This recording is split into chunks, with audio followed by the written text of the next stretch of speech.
Qual que é o assunto do vídeo de hoje em economia? O assunto é o seguinte: por que os economistas divergem? E eles divergem quanto a uma percepção da realidade. Então, a maneira como eles percebem a realidade. Eu já gravei alguns vídeos aqui no canal sobre essa questão de por que os economistas divergem. E o livro do Mankiw, ele aponta três razões para essas divergências. A primeira é a divergência quanto ao julgamento científico, ou seja, que existem diferenças de pensamentos entre os economistas por conta da base teórica científica que muitos utilizam. Então, existe essa diferença. E a segunda que eu tratei semana passada foi a divergência ou as diferenças quanto a valores. E aqui eu trato de valores mesmo, valores morais e éticos, né? Então, isso também é uma das divergências. E hoje, para finalizar esses três tópicos de divergência, por que eles têm tanta diferença entre um economista e outro, hoje é a percepção da realidade. O texto que eu estou utilizando é este aqui, caso você tenha interesse, o link está na descrição, é um livro que eu utilizei e que o professor também utilizou na disciplina de Introdução à Economia na Faculdade de Economia. Percepção e realidade. Aliás, é um livro do Mankiw, na Introdução à Economia, com uma visão americana. De modo geral, sempre traz exemplos americanos.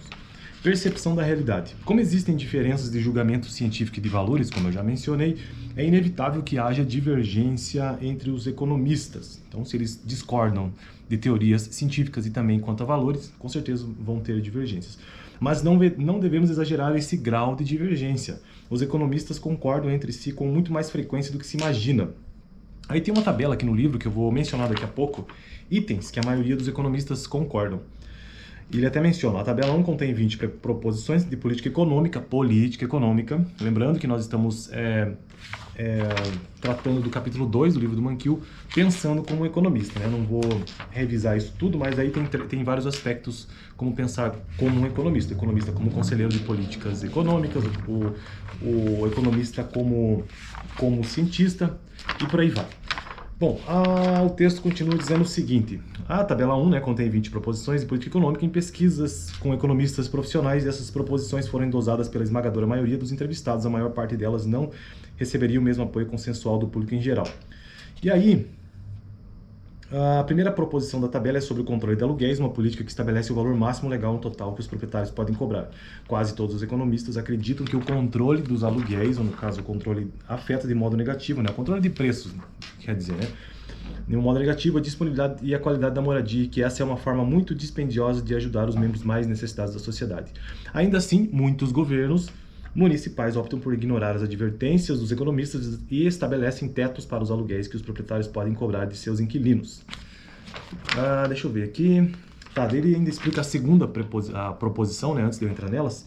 A segunda proposição da tabela refere-se à tarifa e cotas de importação, duas políticas que restringem o comércio entre as nações. Por motivos que discutiremos em outros capítulos, quase todos os economistas se opõem a essas barreiras ao livre comércio. Todavia, ao longo dos anos, o presidente e o Congresso optaram por restringir a importação de determinados bens. E aí ele finaliza esse texto dizendo o seguinte, antes de eu comentar sobre as proposições que ele diz que a maioria dos economistas concordam.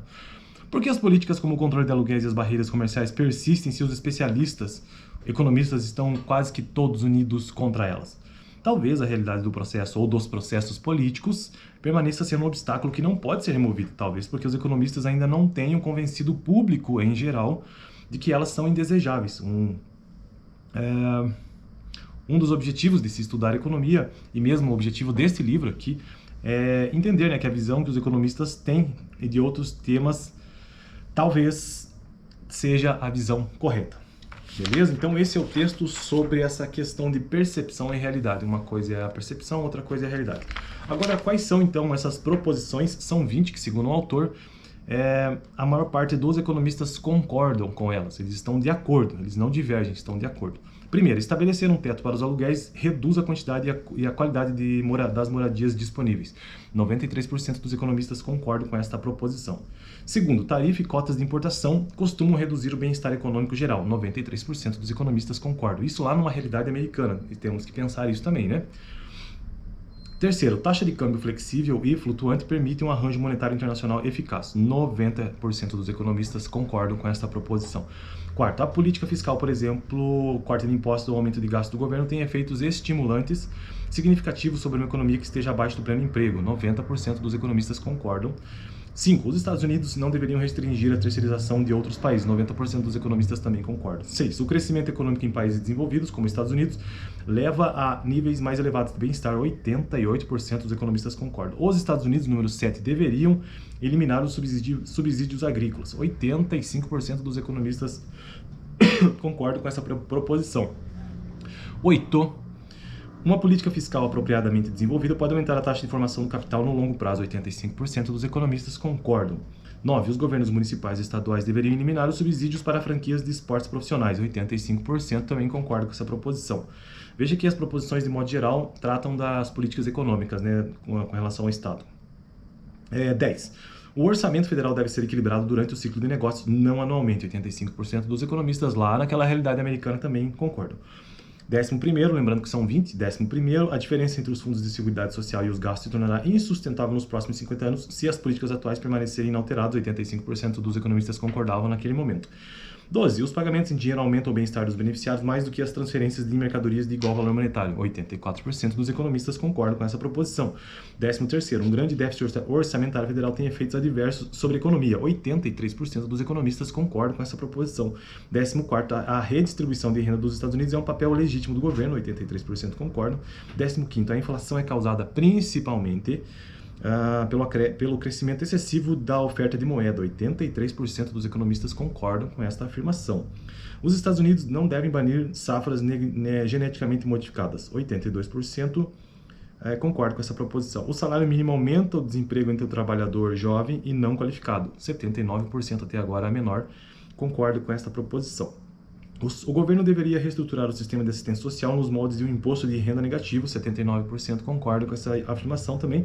E 19º, os impostos sobre efluentes e permissões para poluição negociáveis são uma abordagem melhor no controle de poluição do que a imposição de tetos de poluição.